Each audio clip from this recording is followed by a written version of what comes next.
अब ये संगति जो टॉपिक है, आज मैंने सोचा आपसे डिस्कस कर लूँ। संगति किस तरह की होनी चाहिए वो तो आप खुद समझ जाएंगे या समझते होंगे, बट संगति किस तरह से हम पर इम्पैक्ट करती है, किस तरह से असर डालती है हम पर, वो बहुत क्लियरली हम देखेंगे।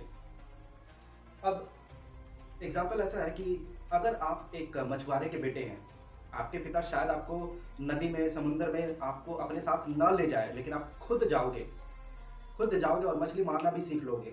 अगर आप एक टेलर के बेटे हैं, टेलर के बेटे या बेटियां हैं, तो हो सकता है कि आपके पिता या माता आपको दुकान पे ना ले जाए, लेकिन चांसेस ज़्यादा है कि आप खुद वहाँ जाएंगे और सीख भी लेंगे। ये होता है क्यों? दी लॉ ऑफ एनवायरनमेंट, आपके सराउंडिंग की वजह से होता है ना। जैसा जिस चीज़ों के संपर्क में आप सबसे ज़्यादा होते हैं वो आपको सबसे ज़्यादा अफेक्ट करती है। तो आपके सराउंडिंग में आपके भाई बहन, अब भाई बहन अगर पढ़ाकू टाइप हैं, तो चांसेस हैं कि आप भी पढ़ाकू टाइप होंगे। एक्सेप्शंस होते हैं कि कहीं कहीं कुछ अलग थिंकिंग वाले निकल जाते हैं, बट चांसेस है कि आप भी पढ़ाई लिखाई करेंगे। भाई बहन से ज़्यादा हम लोग किसके साथ समय बिताना चाहते हैं? अपने दोस्त यार के साथ। तो एक कहावत है कि you are the average of the 5 people you stay most of the time with. Average of 5, ये भी एक लॉ है, लॉ ऑफ एवरेज। अब अगर आपके दोस्त यार सारे के सारे क्रिकेट खेलते हैं, तो आप अकेले फुटबॉल नहीं खेलने जाओगे, या आप उनको कन्विंस नहीं करोगे कि यार चलो फुटबॉल खेल लें। आप भी फुटबॉल खेलोगे, या उस मोहल्ले में, उस गांव में अधिकतर क्रिकेट ही खेला जाएगा। अगर वो उस गांव में अधिकतर लोग फुटबॉल खेलते हैं तो फुटबॉल। अब जैसे हॉकी को बहुत ज़्यादा लोग बढ़ावा नहीं देते, अगर मान लो किसी गांव में अधिकतर लोग हॉकी खेलते हैं या अधिकतर लड़के हॉकी खेलना पसंद करते हैं, चांसेस है कि हो सकता है आपको टीवी में क्रिकेट या फुटबॉल बहुत अच्छा लगता है, लेकिन खेलें क्या? हॉकी। सिर्फ इसलिए नहीं कि आपको हॉकी के अलावा दूसरे साथी नहीं मिलेंगे, मिल जाएंगे, बट आप खेलेंगे हॉकी।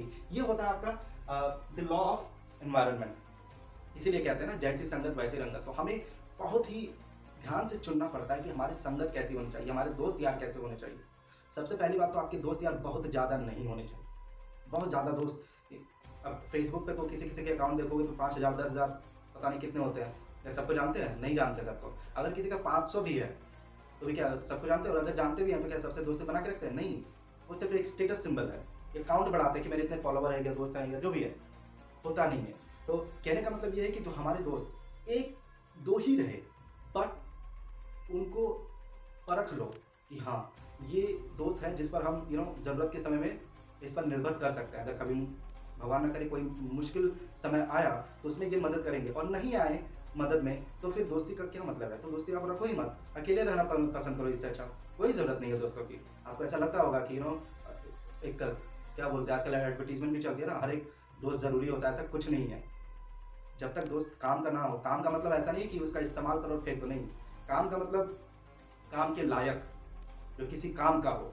अगर आप भी किसी काम के नहीं हो ना, तो शायद से कोई दूसरा आपको दोस्त बनाने की सोचेगा भी नहीं। यही आपको सोचना है कि आप जिससे दोस्ती कर रहे हो वो किस लायक है। मतलब किसी भी चीज़ में आगे है जो आपको आगे बढ़ने में मदद कर सकता है। अगर वो पढ़ने लिखने में आगे, आप पढ़ने लिखने में नहीं हो और उससे आप दोस्ती करते हो तो आपके लिए बहुत फायदेमंद है ना।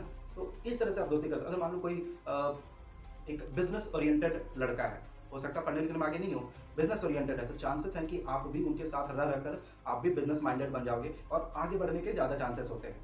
लेकिन अगर आप उन मतलब बुराई तो नहीं, मतलब ये सराउंडिंग का ही असर होता है कि कहीं कहीं होता है ना कि लड़के लोगों के पास या तो कुछ काम नहीं होता है या फिर कुछ नहीं सोच पाते हैं कि आगे क्या करें। तो वो क्या करते हैं, दिन भर ऐसे ही इधर उधर घूमते घूमते बीत जाता है। अगर आप उनके साथ रहते या आप उनमें से एक हैं तो चांसेस है कि आप आज घूम रहे थे, कल 1 साल बाद 2 साल बाद भी ऐसे ही घूमते रहेंगे, क्योंकि आज आप नहीं बदलेंगे तो कल नहीं बदलेगा।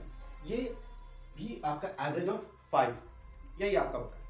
आपको संगति बदलनी पड़ती है। अब एक बहुत ही सिंपल सा एग्जांपल देता हूँ, बहुत ही सिंपल सा। कहते हैं ना कि एक परफ्यूम की दुकान में अगर आप जाते हैं, परफ्यूम की दुकान में जाते हैं और परफ्यूम के नहीं छूते हैं और वापस उस दुकान से निकल जाते हैं, फिर भी आपके शरीर में जो है परफ्यूम की थोड़ी खुशबू जरूर रहती है। ये होता है द लॉ ऑफ एनवायरनमेंट, है ना। ठीक उसी तरह जैसे कि आप एक कोयले की खान में घुसते हैं, आपने हालांकि किसी भी चीज़ को छुआ तक नहीं, लेकिन जब कोयले की खान से निकलते हैं ना तो आप हल्के काले होके ही निकलते हैं। आप जैसे गए थे सफ़ेद सफ़ेद एकदम पूरा फ्रेश, वैसे नहीं निकलते हैं। यही होता है द लॉ ऑफ एनवायरनमेंट। अब कोयला, परफ्यूम, ये सारी चीज़ें तो टैंजिबल है ना, जिसे छुआ जा सकता है। बट जैसे फ्रेंडशिप है, इसको फील किया जा सकता है, इसको जिया जा सकता है। इनमें भी वही नियम कानून लागू होता है।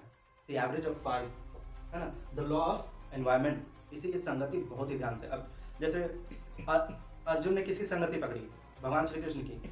भगवान श्री कृष्ण की संगति पकड़ी तो वो भगवान के करीब चले गए, उन्होंने महाभारत जीत लिया, कुरुक्षेत्र में महाभारत जीत लिया, जबकि उनके पक्ष में उतने बड़े बड़े योद्धा नहीं थे। एक अर्जुन, एक अभिमन्यु, एक आपका क्या भीम, उसके अलावा सारे के सारे साधारण सेना थी, है ना। उसके बावजूद भीष्म पितामह, द्रोणाचार्य ऐसे सेनाओं से लड़कर उनको हरा भी दिया।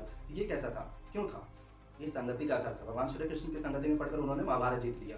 अब दूसरी तरफ दुर्योधन, उसके पक्ष में भीष्म पितामह, भीष्म पितामह, उसके बाद आपका द्रोणाचार्य, कर्ण, शैल्य, ऐसे ऐसे महान धनुर्धर और गदाधारी थे। उसके बावजूद वो किसकी संगति में था? शकुनी। इसीलिए वो हार गए, वो तो है ही, बदनाम हुआ वो अलग। तो हमें संगति बहुत ही ध्यान से चुनना चाहिए, और हमारी संगति ही आगे का रास्ता तय करती है। इसीलिए हमें किस तरह की संगति चाहिए? ऐसी संगति चाहिए जो आगे के बारे में सोचती हो कि आगे क्या करना है फ्यूचर में। वैसे नहीं कि कल का पता नहीं, आज दो वक्त का खाना मिल गया, आगे का सोचते हैं देखेंगे, वैसा नहीं। फ्यूचर ओरिएंटेड होना चाहिए। अगर हार्ड वर्किंग है तो बहुत बढ़िया, स्मार्ट वर्किंग है हार्ड वर्क के साथ तो और भी बढ़िया। ऐसे लोगों की संगति होनी चाहिए। अगर कोई बहुत ज़्यादा किताबें पढ़ता हो, अगर कोई बहुत ज़्यादा मेहनत करने में बिलीव करता हो, ऐसे लोगों की संगति आपको बहुत आगे लेकर जाती है। ऐसे लोग आपको भी अपने साथ खींच के ले जाते हैं। ऐसे लोगों की संगति बना के रखना चाहिए, ना कि वो उन लोगों की जो खुद तो बैठे रहते हैं और दूसरों को भी कुछ करने नहीं देते। ये ओवरऑल आपके संगति का असर होता है। तो अपनी संगति बहुत ही ध्यान से चुनिए, यही आपको कामयाब बनाएगी या फिर आपको बिठा कर रख देगी। आज के लिए इतना ही। आई होप आपको पसंद आया हो।